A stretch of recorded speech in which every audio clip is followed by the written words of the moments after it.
Great, so hello viewers, and welcome to Halfway. I'm your host, PPGChu, and welcome to a bit of a mini Let's Play, rather extended Let's Try.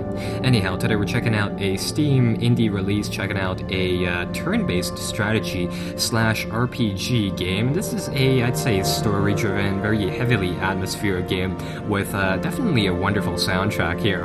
Anyhow, it's easier obviously seeing things, explaining, so I think we'll just begin a new game here and get on along with it here, really. So, it's the year 2450.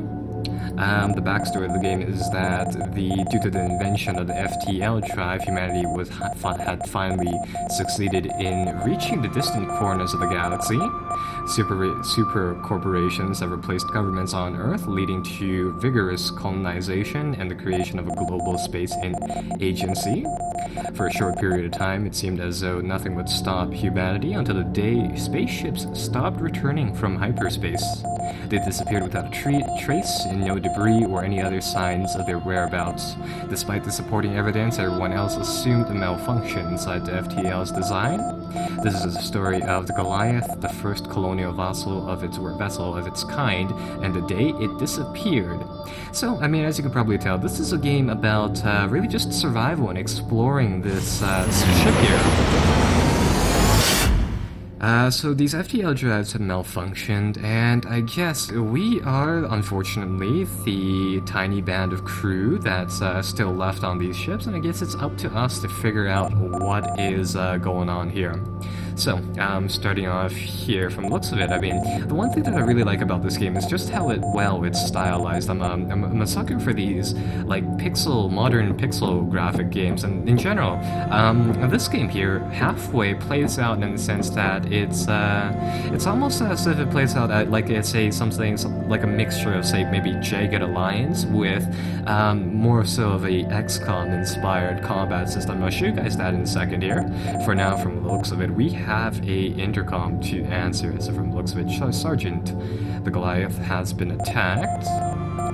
From the looks of it, they need assistance on the living quarters here, and from the looks of it, I guess we will just have to go forth and, well, hopefully find whatever is left of this crew here.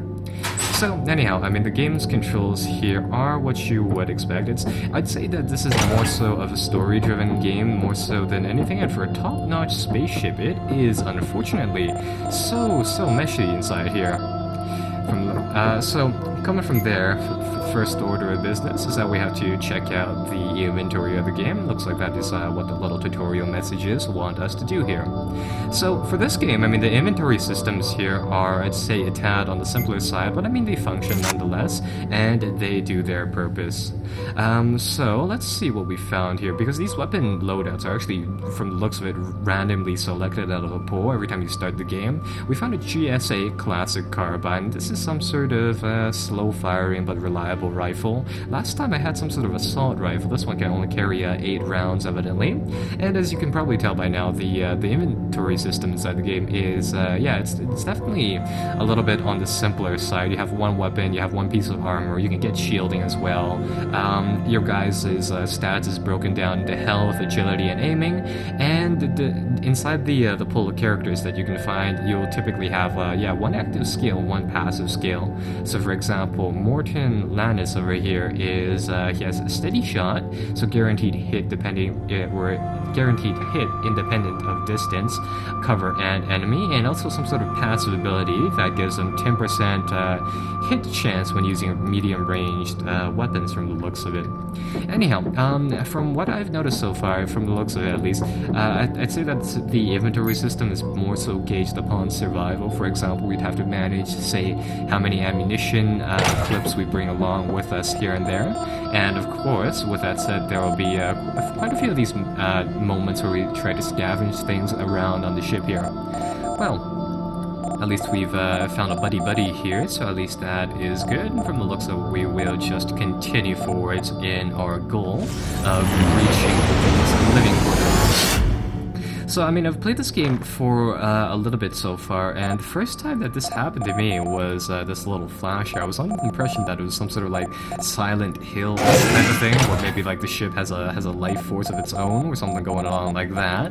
Where, well, I mean, that's partially true in the sense that there are these horribly mutated human creatures running about. Starting off, I mean, we fight off a few of these, like, yeah, these mutated crewmen from the looks of it.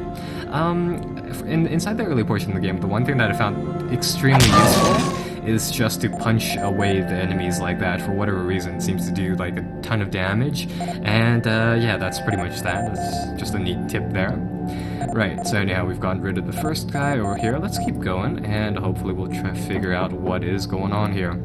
So, I mean, for the most part, this game works in this Jagged Alliance sense. When you're not doing the in-game battles, you can walk around, explore the environments, and in general find different things along the map here. And, I mean, going forwards from there, once you get into a battle, it of course switches into this XCOM setup, and some of you guys may have noticed it takes I'd say it takes a good amount from that. For example, the cover and half cover system there. Anyhow, currently let's just find some of the lootable stuff around here, namely like these 2 crates and boxes. And also from the looks of it, we have some intel over here. A little bit of story, I guess. Let's move forwards and let's go to the next section of the map.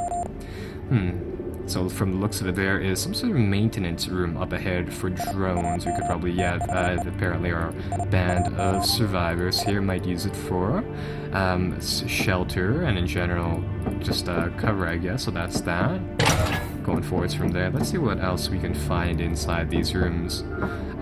So there's some more highlightable objects. We have found from the looks of it, a health stim pack. And as some of you guys may have noticed, there's no, say, direct way to level up inside this game, and this is because how you do that is by using these stim packs. So, from the looks of it, I mean, we found a health stim pack, and this will permanently raise the health of our character by 2 here. We can also give these items to, I mean, different people, but for now I think we'll just use this guy on Morton Lennis here. So we'll use that boosts up his health, although it doesn't look like it heals us up fully, which is fine, and we can really just go forwards from there. There's also this really neat contextual menu for the things that you can do here and there inside this game, but we'll get to that later on. Let's see. Right, so this is the portion of the game that gives you a more so of an in-depth combat tutorial. So, let's see what he says here. Be careful, looks like there's some crewmen behind this door. They might have gone mad, and from the looks of it, they have indeed. Right, so we'll have to fight through these guys, and with that said, let's get going with this combat tutorial. So, I mean, yeah, once again, I mean, it's highly inspired by XCOM, or at least the modern variant of the game, as you may have noticed here. Anyhow, it uses an action point system. I think every single character, at least for the beginning of the game, have 2 action points, and moving forwards from there, I mean, we can take cover, or alternatively have cover on some of the lesser portions of the terrain, and we can of course get these guys to aim using a select amount of action points, and we can get them to try to blow away some of these enemies that are lying around. This yellow zone here is effectively the sprinting range of our guys. We can use 2 action points as opposed to 1 to move into those areas. I think what I'll do here is that I'll get both of my guys to come up to this wall and hopefully put some shots into this person. Yeah, ammunition management inside this area of the game is definitely, of course, something to keep track of, and again, it just factors into that atmosphere of the game here. Yikes, from the looks of it, these creatures do a tad bit more damage than the ones that we've encountered last time. I think I'll actually take a step back with our guy here. Take that guy out, and we can see some of the cover action in play here. So for example, we can just move our guys into these tiles, and they'll have what is effectively directional cover from one of these enemies. Though, however, the XCOM system of flanking doesn't make a return, luckily, so there won't be any of those odd situations flying about. Namely, one thing to note is that your characters do indeed have a very minuscule amount of life points. So as you can see here, Linda C has already taken quite a considerable amount of damage. And with that said, I think it's time to bring up this contextual menu here. So, I mean, the game gives you quite a few other abilities aside from straight up brawling with enemies in the form of attacking and or alternatively retaliating. Namely, first and foremost, let's actually check out what Linda's specialties are here. So, from the looks of it, she is a medic. She can heal herself up, which is kind of neat, and she also has a medic passive ability that increases medikit's efficiencies if used by her.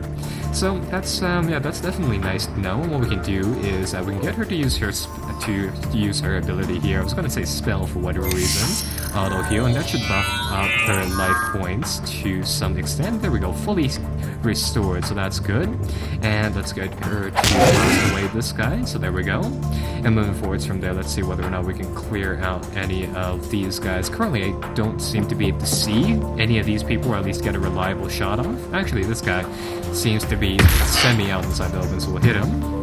But I want to show you guys some of the other abilities and things the game has to offer, so I think we'll just let them play their turn, see what they do. Yeah, from the looks of it, they'll charge us with some of these melee types of people. And following that, now we have just one enemy behind that pillar that we can't reach.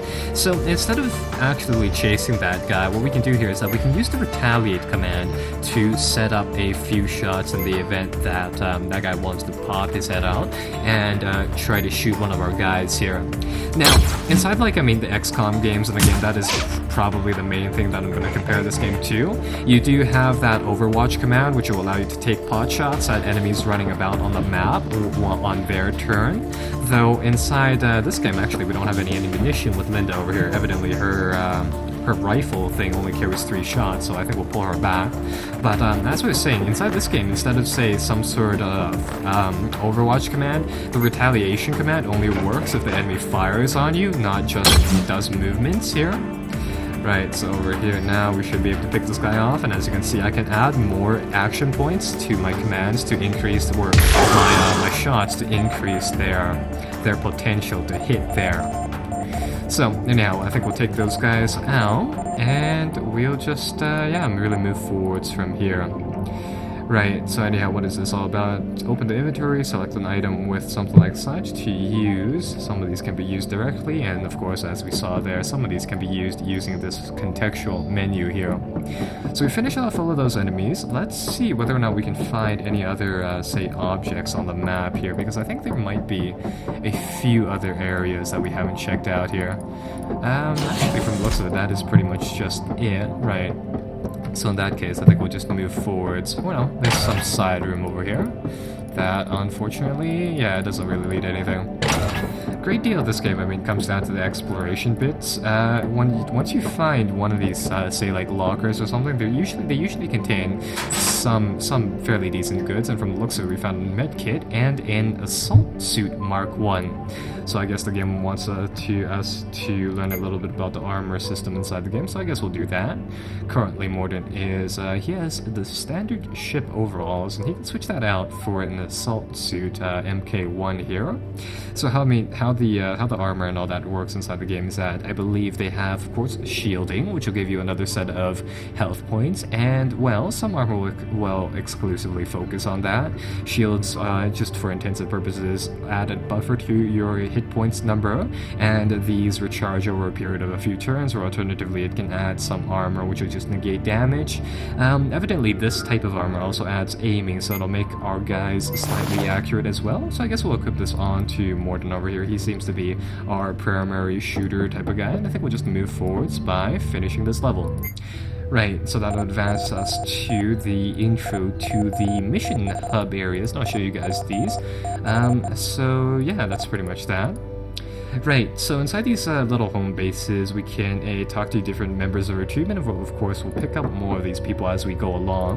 But inside these areas, we can access a few different objects here and there. Let's see what this one is first and foremost. There seems to be some sort of, I think this is just like, some sort of health regeneration system in the event some of you guys took damage as you moved around here. Namely, as you may have noticed, we have a limited amount of capacity in storage for our guys, and what we can do with these extra items is that A, we can store them inside our home base, or alternatively we can recycle them into energy. And with energy, oddly enough, I mean, even inside the worst possible scenario here, there still is some sort of store enabled on this ship where we can buy items in. It's the end of the world, yet we can still buy things from vendors. Well, I guess in this case of any machine, but nonetheless. So that's sort of that. From the looks of it, we can talk to Linda about the next coming mission, and these missions, of course, play into these semi-explorable, semi-open-ended areas here. So let's talk to Linda and see how she is holding up. Let's see. She doesn't know how these things are, or rather what these things are, how these things are going on. So that's pretty much that. And I think what we'll do here is that we'll take a bit of a breather for now, and when we return, I think we'll play through, say, maybe 1 or 2 more missions and call it quits here. Anyhow, I hope you guys stick around for that, and, you know, be sure to like and subscribe for more content, and content similar to this one. Bye-bye for now.